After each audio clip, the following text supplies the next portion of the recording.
Okay, so we have started for topic number 7, ethnobotany, right? So in first lecture we have seen about the some introductory part of the ethnobotany. Then now, as we have seen about the what is ethnobotany, so it is nothing but the relationship of the existing between the peoples and the plants. It is very simple definition. So just see this PPT and you may remember this one. Secondly, as we have seen about the what is ethnobotany, then how it is described. So firstly, it is term was given by in 1895 by the J.W. Hirschberger. So they have firstly given. Then we have seen about the some regions, old regions like North Africa, Mexico, Peninsula, then Amazon Valley in the America. Then there are the two scientists are there, Greek physicians. So in the first century AD, so they have given the origin of the ethnobotanical practices by the Pedanius Dioscorides. Dioscoride is the scientist, and they have given about the 600 plants used in the De Materia Medica. So we have seen in the first lecture. Then now in detail about the ethnobotany. So ethnobotany therefore it is supposed as an interdisciplinary science that is related to the all branches of the this biology. So it contributes the wealth in the traditional knowledge by the indigenous peoples. So wherever peoples living, they are utilizing the plants and for the different purposes, and generally therefore the plant resource it is to be supposed without damaging or the destroying the habitats. So these are using, we are knowing the number of parts are there. So therefore the as per the economic botanist are there, so new plant resources they are to be provided. The idea or to the environmental planners are there. So it is the tool of the different types of the pharmacologists are there. So medicinal importance of the plants is also there. Then phytochemists are there. Then clinicians are there. Or we are knowing about the agriculturist. We are nowadays knowing the Shapatri or like this one uses. So it is these references are given in our old ancient literature. In the last decade means the 10 years of the 20th century. So now we are in 2021. So or before that. So here 10 years, 20 years, 30 years ago. So many living groups of the peoples having the different ethnic culture is there, and therefore there is having the different types of the ethnobotanical research is there.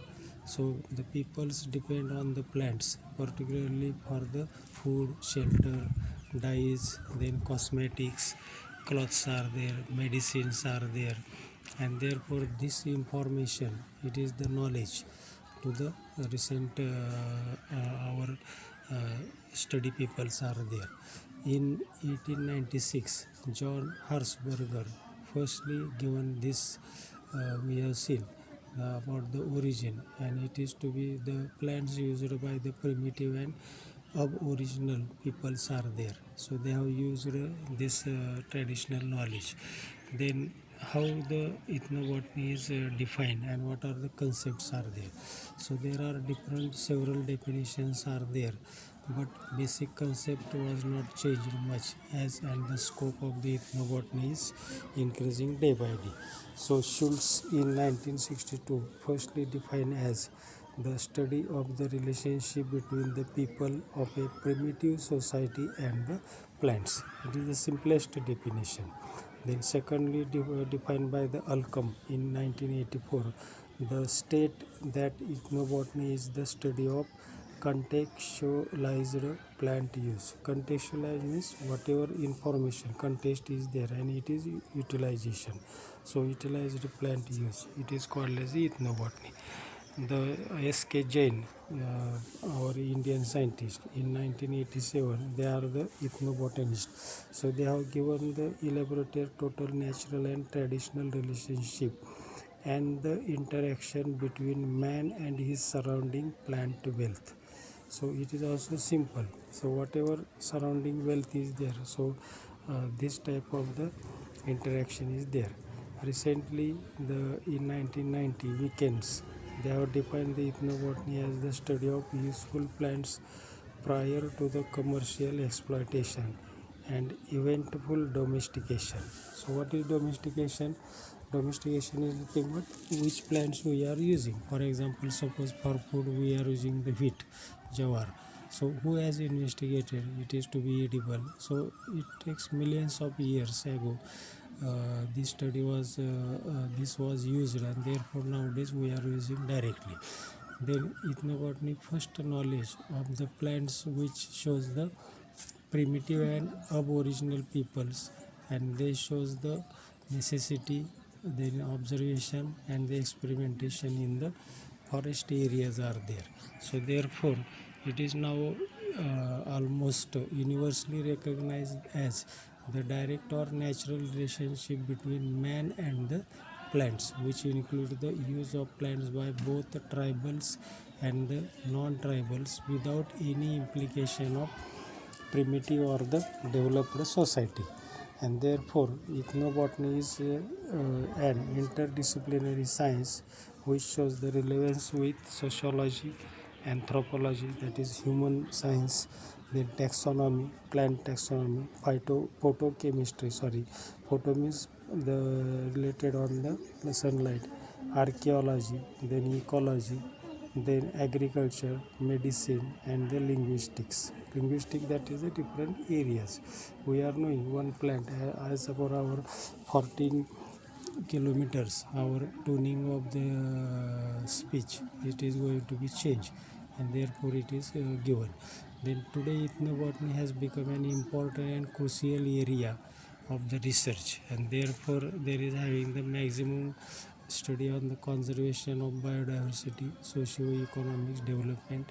It is going on now. The botanist, social scientists, anthropologists, and other practitioners, they are going to study the man-plant interaction in the natural environment, and therefore the ethnobotany involve the different communities and the indigenous plants for food, clothing, medicine, and the plants having the significant role in the humans. For example, curing of the different human diseases are there. In history, there are the simple plant parts are they are to be used as a crude extracts or the mixtures for the diseases. Today there are the different number of diseases are we are knowing, so therefore their use is there. About 25% drugs in the different countries, they are used as a medicinal plants, and in the developed countries are there. The different medicinal plants, they shows the phytomedicines which are depend on the sunlight, and generally they are having the importance in this world population. The success of ethnobotany generally depend on the cooperative relationship between researcher and the local information, and it is important that this study of ethnobotany generally it requires the documentation, then random interviews between the herbalist or the elderly men and the woman. So we are knowing the old peoples, they having the I think in our homes Ajibai's batwa, right? So she knows which drug is used for this one, so she is giving from his batwa or the this pocket, and therefore it is to be remedial. Then there are the good photographs. Just you see this about ethnobotany was first given by John Harshberger. He is the personality in 1895. Then Dioscorides published the De Materia Medica. This book is there. I have deliberately selected for your observation. Then there is a Shen Nung before it from the Chinese emperor. So Shen Nung. So he has given the ethnobotanical use. Then Carl Linnaeus in 1753. We are knowing the first 5,900 plants they are reported by Linnaeus with reference to the taxonomy from the world. Then in 19th century there are the different types of the particularly regions are there. James Cook returned from the South Pacific voyage and they have given the many botanical specimens to the world. So he has studied this. Then aboriginal botany as there is having the use is for food, medicine, textiles, then building materials are there. Then secondly, as there is having the different ethnic societies are there, so how they are using for the teaching or the preparation of the homes are there. So just you observe this one early relationship with the humans are there, so it shows the anthropologist, that is humans study. So there is a scientific role is there as per the different conditions are there. Nowadays we are knowing the ethnobotany as showing the industrial, non-industrialized areas, urban societies are there.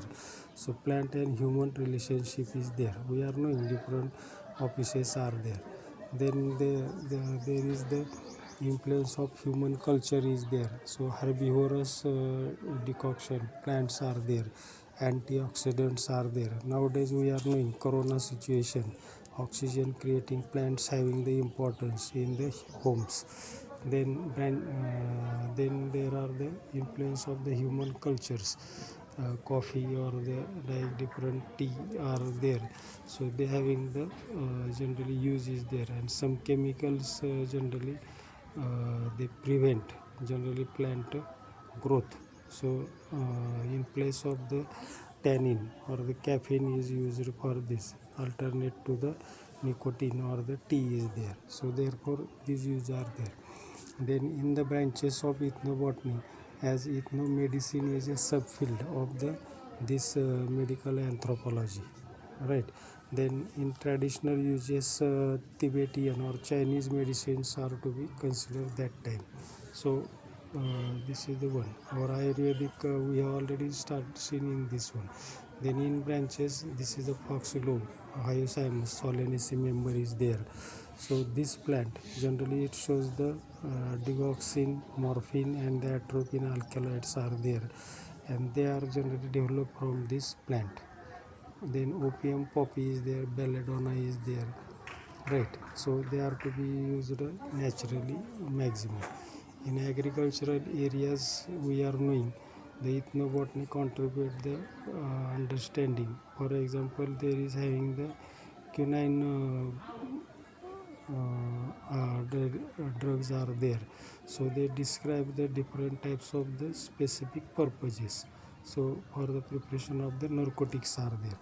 Then potato is our the main crop is there, so generally it is to be potato introduced firstly in the Ireland and later on in the 16th century in the half of the world, so it becomes a staple diet, so supportive diet potato is there, and therefore there are monocultures are there, so only field of the potato, but different diseases are there like phytophthora are there, and there are the, I think you are knowing, Russian war is there, so King Tsar is there, so he gets defeated due to the potato eating, so like this one. Then the folk medicines are there. Folk medicine, that is the home remedial medicines, it also carries the importance in local markets are there. So in the German peoples mainly, physician Sarajevo, he has worked on this concept in 1896. Then there are some archaeobotany is there, that is our old historical temples we are knowing. So or the paleo ethnobotany is there, paleobotanical studies are there, fossil studies, so it gives the environmental historical condition, like you are knowing about the Kedareshwar Mandir. So up till now it is not finded who has built this temple, and which is standing in the different cold condition or excessive flood condition like this one, but the construction is very important. Then there are the about different types of the ethnic groups in India are there, like we having the different parts are there, so we'll see the one by one. Okay, so nextly there are the different states are there are different peoples are there, so we will see about the one by one in this one. And lastly about the applications of the ethnobotany are there. Then about there is the importance of the ethnobotany and different types of the there are the having the different journals or the societies are there in this one. Ethnobotany and the conservation of natural sources are there. So this is our the some part is there, so we'll see in the third lecture. Okay, then tribal food and the products are there.